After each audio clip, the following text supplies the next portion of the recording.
사랑이 남긴 이야기 키에르케고르.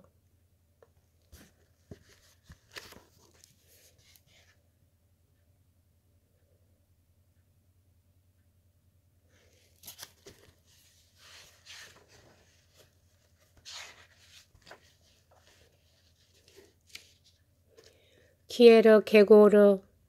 사랑이 남긴 이야기.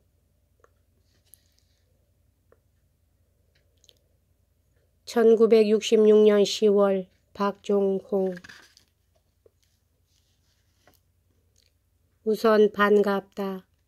본래 원저자 키에르케고르는 자기의 책이 널리 애독되기를 기대하고 쓴 것이 아니었음직하다.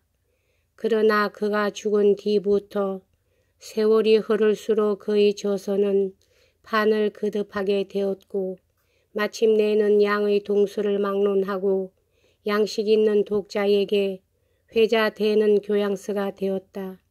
이것도 그가 즐겨 쓰던 아이러니의 한 현상일지도 모른다. 사실 그는 당시의 덴마크 사회에 있어서 소크라테스적 사명을 느끼고 있었다. 그래서 그는 자기의 불행한 연애 체험을 무익한 것으로 보지 않고 누구나가 간과하는 평범한 사건에서 위대한 자기 자신의 사명을 발견하게 되었다. 그러나 이 소크라테스적 사명 때문에 그는 더욱더 고독한 예외자가 되었다. 하지만 그는 이 고독한 사명을 회피하기는커녕 진리를 위한 시대의 증인으로 자처하게 되었다. 대체로 그의 초기 작품들을 읽어보면 그가 얼마나 시적인 정서를 지니고 있는지를 알게 된다. 과연 그는 예술적인 소질을 타고난 사상가임엔 틀림이 없다.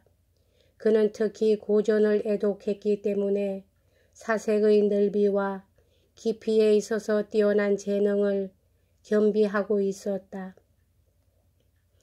그런 까닭에 그가 그의 작품들을 통하여 덴마크 문예사상 가장 아름다운 문장들을 우리에게 남겨줄 수 있었다는 말은 과장이 아닐 것이다.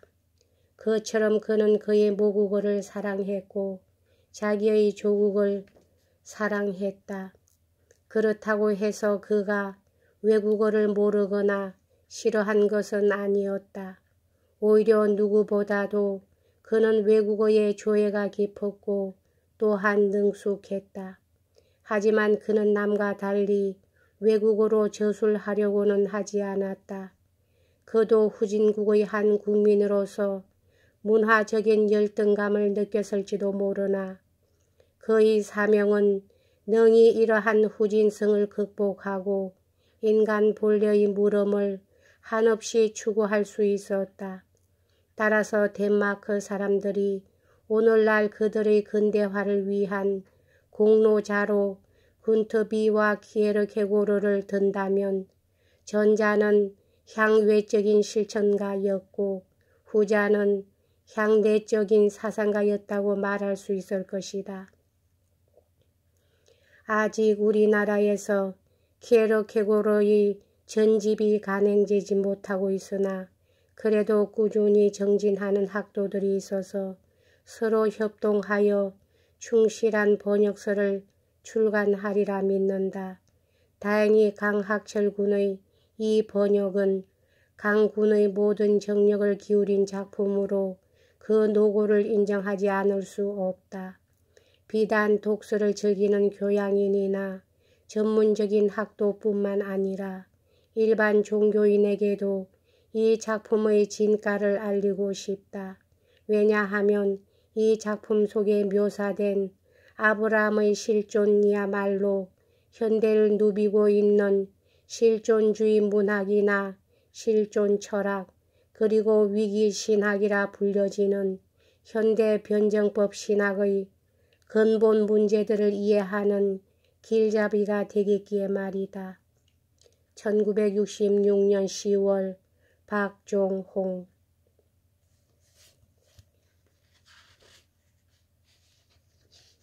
키에르케고르 사랑이 남긴 이야기 차례.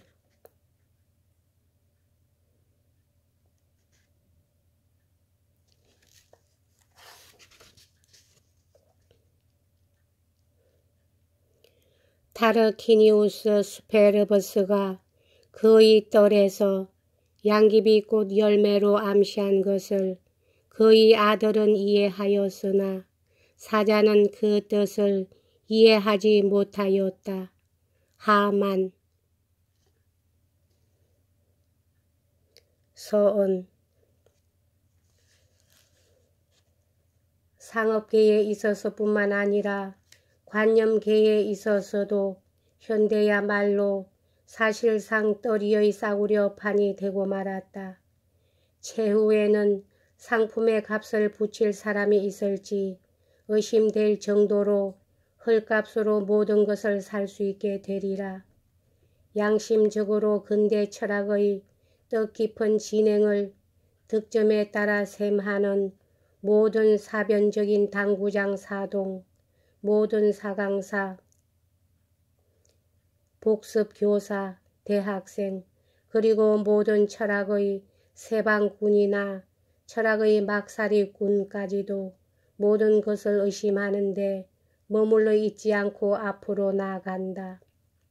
도대체 정말로 이들 진보적인 사람들이 어디로 향해 가는지를 묻고 싶다. 이러한 물음은 아마 시대에 맞지 않거나 쓸데없는 말일지도 모른다. 우리가 그들이 실상 모든 것을 의심하는 일을 끝내버린 것으로 친다면 이는 겸허하고 점잖은 일일 것이다. 하기야 그렇지 않다면 그들은 앞으로 나아간다는 말이 이상한 말로 들리기 때문이다. 따라서 그들은 모든 것을 의심한다는 예비적 운동을 수행했고 이 일이 얼마나 쉬운 일이었던지 그들은 어떻게 의심할 것인가에 관해서는 말할 필요가 없다고 생각할 정도였다. 그렇기 때문에 이 큰 과제에 대하여 안절부절 못하고 걱정한 나머지 좀 해명을 들어보려는 사람마저 아무런 해명도 발견하지 못한다. 그래서 이러한 굉장한 과제 안에서 어떻게 태도를 취해야 좋을 것인가에 대한 암시적인 눈짓이나 섭생을 위한 처방 하나도 발견할 수 없다. 그러나 데카르트가 그것을 잘해주지 않았던가 라고 말한다. 사실 존경할 만한 겸허하고 성실한 사상가인 데카르트의 저서를 읽고 깊은 감명을 받아보지 못했다고 말할 사람은 한 사람도 없을 것이다. 그는 그가 말한 대로 행했고 그가 행한 대로 말했던 것이다. 아, 애답다. 현대에서는 그것이 얼마나 보기 드문가.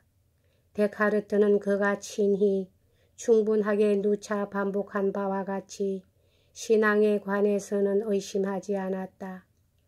그러나 우리들은 이미 말한 바와 같이 하느님 자신이 반대적인 것을 계시하지 않는 한 이 자연의 이성의 빛을 믿어도 좋으리라고 기억해야 한다. 그러나 우리들은 특히 하느님에 의하여 우리들에게 계시된 것이 모든 것 가운데서 가장 확실한 것이라고 믿어야 하고 이 점을 최고 규칙으로 명심해야 한다. 따라서 이성의 빛이 그와는 다른 어떤 것에 대하여 비상한 명석과 판명으로 우리들을 설득시키듯이 보일지라도 우리들은 우리들 자신의 판단보다도 하느님의 권위를 믿지 않으면 안 된다. 데카르트의 철학 원리. 그는 불이야 하고 소리친 것도 아니고 모든 사람들이 의심하게 되기를 그의 의무로 삼았던 것도 아니다. 왜냐하면 데카르트는 과묵한 사상가였고 소리치는 야경꾼은 아니었기 때문이다. 그는 그의 방법이 자기 자신에게 있어서만 의의를 가지며 부분적으로는 그의 과거의 어설픈 지식에 그 기초를 가지고 있음을 겸손하게 시인하였다. 여기까지 하겠습니다.